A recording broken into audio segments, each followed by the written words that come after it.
আমি এভাবেই স্টার্ট করে দিয়েছি, সো ডোন্ট মাইন্ড, একদম তোমরা মাইন্ড করো না। আর হচ্ছে যে আজকে রাখি পূর্ণিমা, আজকে ফার্স্টে আমার গোপাল সোনাকে রাখি পরাবো, তারপর সবাইকে রাখি পরাবো। তো পুরো ভ্লগটা দেখতে থাকো, আর ভ্লগটা কিন্তু স্কিপ না করে দেখবে। তো চলো ভ্লগটা স্টার্ট করা যাক। আজকে গোপালের এটা হচ্ছে যে নতুন ড্রেস। তো চলো একদম গোপালকে স্নান করিয়ে যখন রাখিটা পরাবো তোমাদেরকে ভিডিও ক্লিপটা দেখাবো। ফার্স্টেই তাড়াতাড়ি আজকে আমি স্নান করে নিয়েছিলাম, তারপর আমার গোপাল সোনাকে একটা সুন্দর জামা পরিয়েছি যেটা তোমাদেরকে দেখিয়েছি। তো তারপরেই আমি গোপালকে রাখি বাঁধবো এখন গোপালের হাতে। তো আমি বেশি কিছু আয়োজন করতে পারিনি, কিন্তু যতটা করেছি আমি মন থেকে করেছি, আমি ভালোবেসে করেছি। কিছুদিন আগেই যখন সব রাখি এনেছিলাম তখন এই রাখিটা তুলে রেখেছিলাম, কারণ বেশি বড় রাখি তো গোপালের হাতে ধরবে না, তাই ছোট্ট একটা রাখি গোপালকে পরিয়ে দিলাম। আর দেখতে কি মিষ্টি লাগছে, তাই না?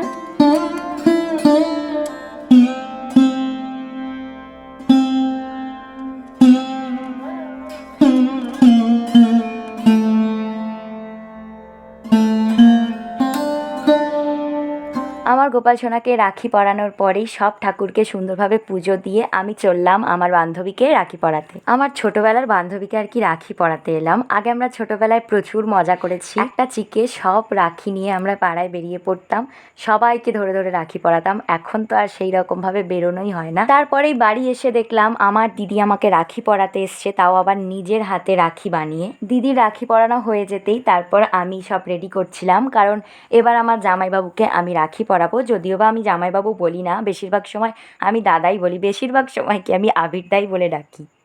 এটা হচ্ছে আজকের আমার গিফট।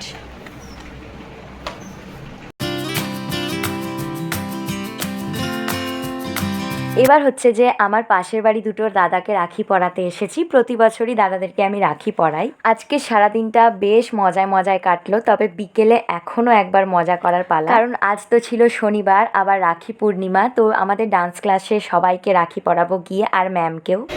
এটা হচ্ছে রাখি পূর্ণিমার দিন বিকেলবেলা, আর একটা ব্লগেই আসবে সবটা। এখানেও সবাইকে রাখিটাকে পরাবো, সেই ভিডিও তোমাদের সাথে শেয়ার করবো।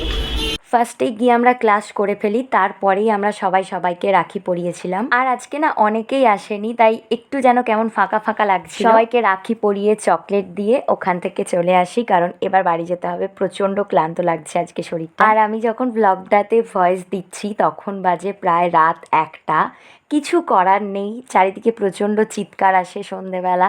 আর সন্ধেবেলা এসে যে আমি ব্লগটা এডিট করতে বসবো বা ভয়েস দেবো, সবাই সবার মতো সন্ধেবেলা কথা বলে, আমার কিছু করার থাকে না সেই সময়। ঠিক আছে, কোনো ব্যাপার না, কাজ তো করে যেতেই হবে, তাই না? তো চলো আজকের মতো তাহলে টাটা।